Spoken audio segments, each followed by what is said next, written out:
Party BRS party decided ఒకటే క్యాండిడేట్ని పెడదామని. కానీ హరీష్ రావు గారు ఇంటర్నల్గా బీజేపీ వాళ్ళతో మాట్లాడుకొని ఏం చెప్తారంటే, మీ దగ్గర నుంచి ఒక క్యాండిడేట్ని ఇవ్వండి, నేను మామయ్యని కన్విన్స్ చేసి రెండో క్యాండిడేట్కి పెట్టిస్తా అంటే he wants to create a trouble. ఈ క్రైసిస్లో ఆల్రెడీ మన పార్టీలోకి వెళ్ళి 10 మంది ఎమ్మెల్యేలు వెళ్ళిపోయినాక, 38 మందిలో 10 మంది పోయినాక నువ్వు ఇంకో సెకండ్ క్యాండిడేట్ని పెడితే ఎంత కన్ఫ్యూజన్ అవుతుంది? ఎవరెవరు ఎట్టేట ఓట్లు వేస్తారు?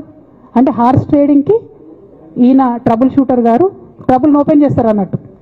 నాకెందుకో లక్కీగా ఒక బీజేపీ ఎమ్మెల్యే గారు ఫోన్ చేసి, అక్క మరి పెద్దసారి పర్మిషన్ ఉందా హరీష్ అని ఇట్లా అంటున్నారంటే, నేను డైరెక్ట్గా పెద్దసారికే ఫోన్ చేసి నాన్న మరి ఇట్లా అంటున్నారు, మనం సెకండ్ క్యాండిడేట్కి పర్మిషన్ ఇస్తారంటే, nothing doing, only Shravan will get elected, ఎవరు చెప్పారు మీకు అన్నారు. అంటే నేను ఆ విషయం వెంటనే అటువైపు కన్వే చేసిన, లేదండి మాకు అట్లాంటి ఆలోచన లేదు.